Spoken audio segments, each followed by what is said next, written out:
Okay, so this is part 2 of Jane Doe, and we still here with our guests, and we just talking about how what's going on in these apartment buildings, what's going on in our black communities, and why they couldn't move her out. So when you went and reported seeing that, what initially happened after that? I told them about how my daughter wake up and cry at night and how it traumatized us to see something like that, and they let me know that St. Edmunds, I forgot the word they used. Basically, I can't move. Like, my low income is within that building, and in order for me to move, I would have to go to some other low income properties and get on their waiting list and do the same process I did with them. Wait a year or two. So there's no emergency moving or anything.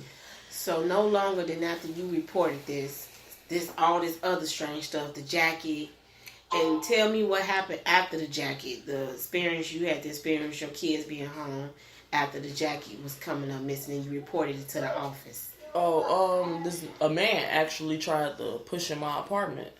It was the day the building was having a big picnic in the backyard, so he knocked at the door and said maintenance. So when they was having this picnic in the backyard, they wasn't checking IDs, I guess just coming in the building, right? Because they cause this is you have to show ID type of facility or whatever like that, right? Yeah, and so they had the outside blocked off. I guess they didn't want outsiders coming into the picnic, but somehow people were just walking in the building, and then it was points and times where the security guard was, trying to be at the picnic and get food and stuff. So I'm guessing this is how people, try to get in.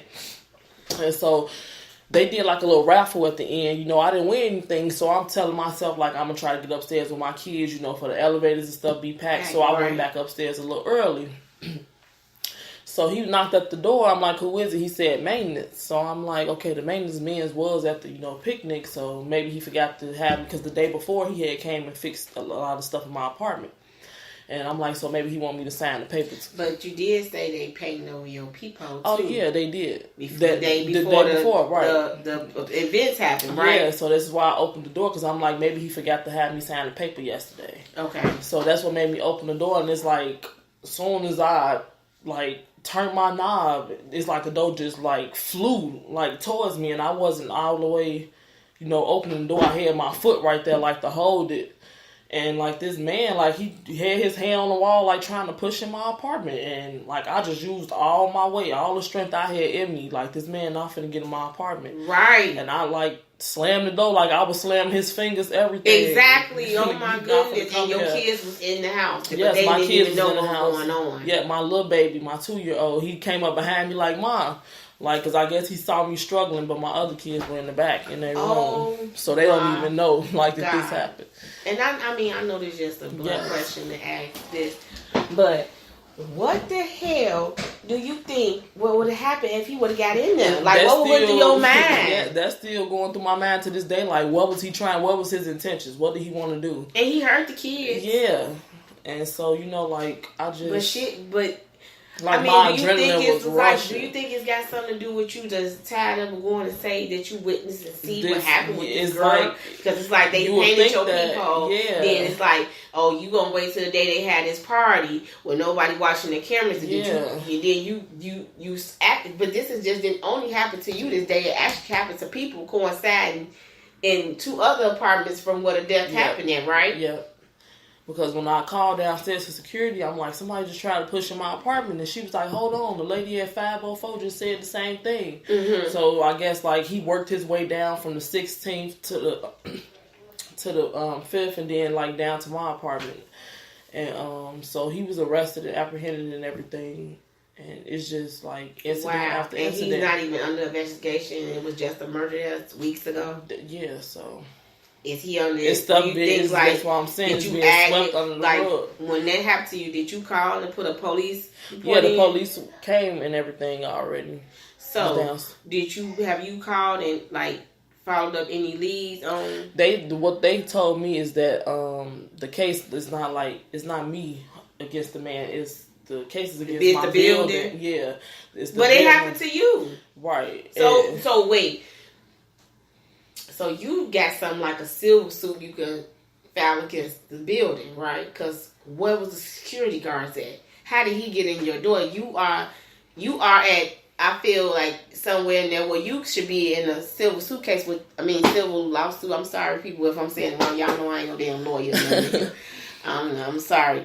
But if y'all know what I'm talking about, send me some information about this. Like, what type of case do she have? What can she file? Because can she file some type of civil lawsuit against the building? Because it did happen to you in that building. It's like stuff been happening to you in that building. Like, you seen somebody plummet to their death, where you heard it and you seen their body there, and then you know it's just swept under the rug. The boyfriend ain't even under investigation, and it's heard and said that those two fight amongst each other in that apartment building. Mm-hmm. So I mean, if he didn't do it and he not under arrest, wouldn't you think that he'll be enraged? I don't care if you fight somebody, you still love them. What the fuck happened to my girl? You know what's going on? He nonchalantly talking to the people on the corner, trying to see what they know, trying to see what they heard. Because, I mean, did you have something to do with this? And then, no later than 2 weeks after you report this,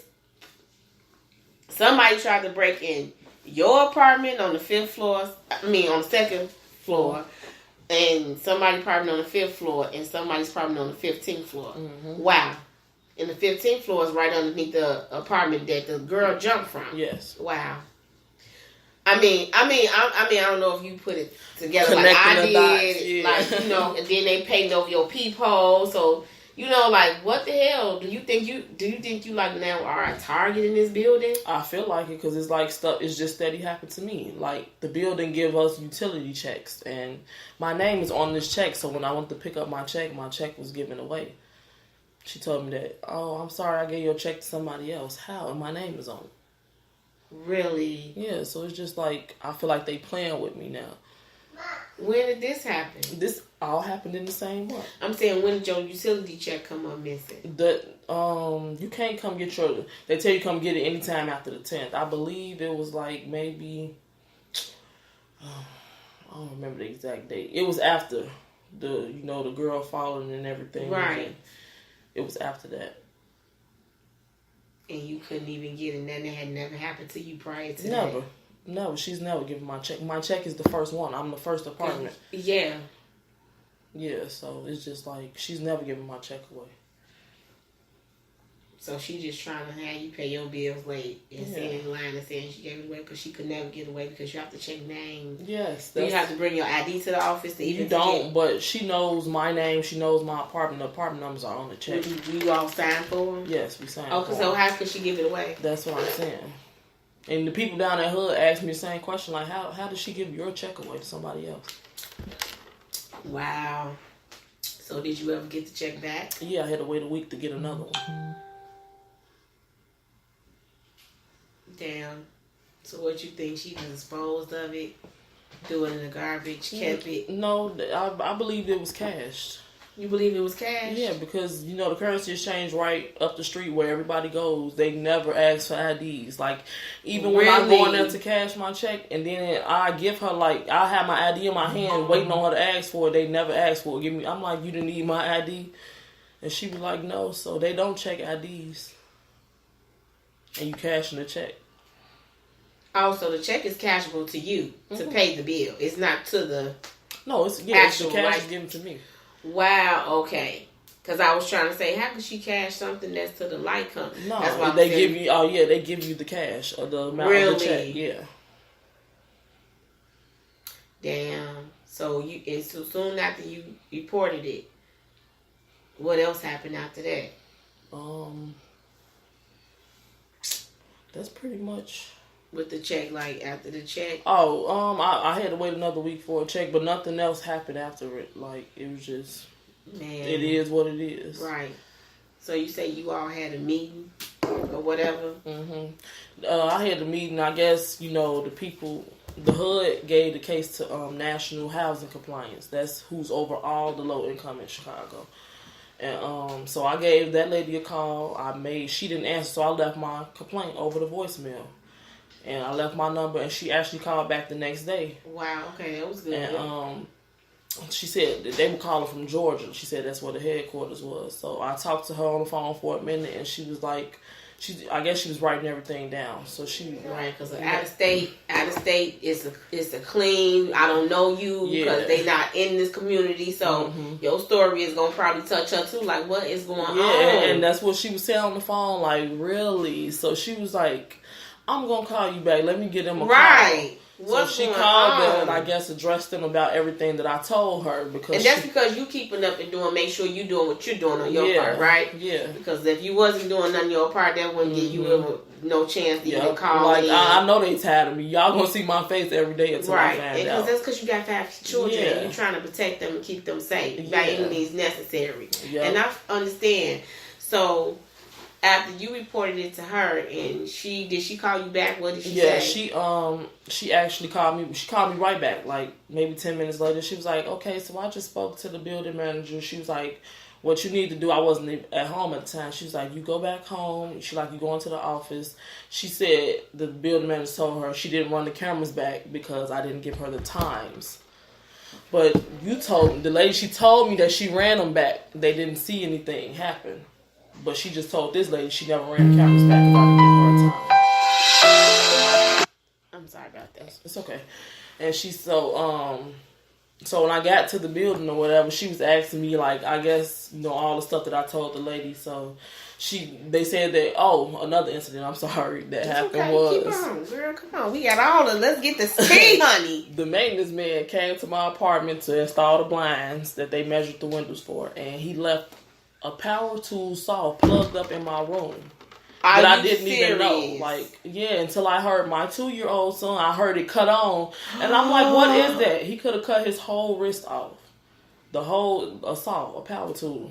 Like, soon as he hit the switch on the thing, it started spinning. Oh my God, are you serious? Yeah. So I ran to the back, like, "What is that?" And it was a power tool saw, so I took that down. I also told the lady this too. I took it down to the office. Let me just tell you this.